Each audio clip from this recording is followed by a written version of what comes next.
The house had been abandoned for years, standing at the end of a quiet, forgotten street. It was said to be cursed, but no one truly believed the stories until a group of friends decided to investigate. They brought a hidden camera with them, planning to film their adventure and debunk the rumors.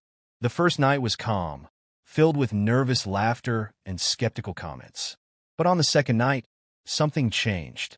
The footage showed strange shadows moving through the rooms, though no one was seen entering the house.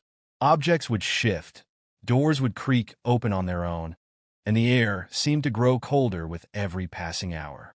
But it wasn't until 3:15 a.m. that the camera captured something truly terrifying: a figure, faceless and impossibly tall, standing in the corner of the room. The friends never made it out of the house. Authorities found their equipment weeks later, but there was no trace of the group, only the eerie, silent footage of their last moments. No one dared to enter the house again, and to this day, the mystery remains unsolved. Years passed, and the house continued to sit in eerie silence, its windows dark and lifeless. It became a local legend, the kind of place kids dared each other to approach but never enter. Some claimed they could still hear whispers if they stood close enough, but no one was brave enough to check. One night, a paranormal investigation team decided to break the long silence. Armed with the latest technology, infrared cameras, thermal detectors, and motion sensors, they were determined to uncover the truth behind the house's grim reputation. Their leader, a skeptic by nature, didn't believe in ghosts, but he couldn't resist the challenge. The team set up camp inside, placing cameras in every room, just like the group before them. At first, the house was still, almost too still. Hours passed with nothing but creaks and groans from the aging wood. Midnight came and went, and the team started to relax, convinced that the stories were nothing more than local folklore. Then, just after 3 a.m., the temperature in the house plummeted. Their thermal cameras caught sudden, cold spots moving rapidly from room to room. The air grew thick, making it hard to breathe. One of the investigators, standing alone in the kitchen, began to hear soft footsteps behind her. She turned quickly, expecting to see one of her team members, but the room was empty. Suddenly, every motion sensor in the house went off at once.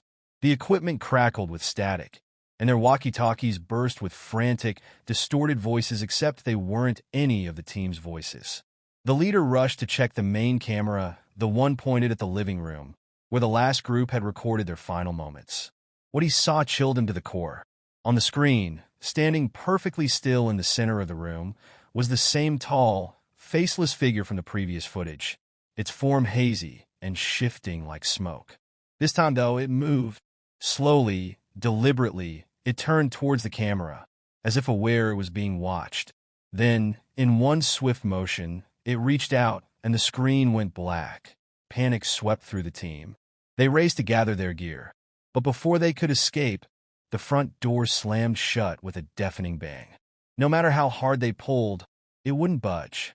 The last thing the team's backup crew, waiting outside, ever heard was their screams over the radio, cut short by a deep, unnatural silence. When the police arrived the next morning, the house was once again empty. All that remained were the scattered pieces of their equipment and the footage. Just like before, no one dared enter the house again. The investigation was never closed, and the footage was locked away, too horrifying to be shown. Locals still talk about the place, but now no one even dares walk past it. The house waits, its doors forever shut to the outside world. But some say, if you listen closely on quiet nights, you can still hear faint whispers calling out from within.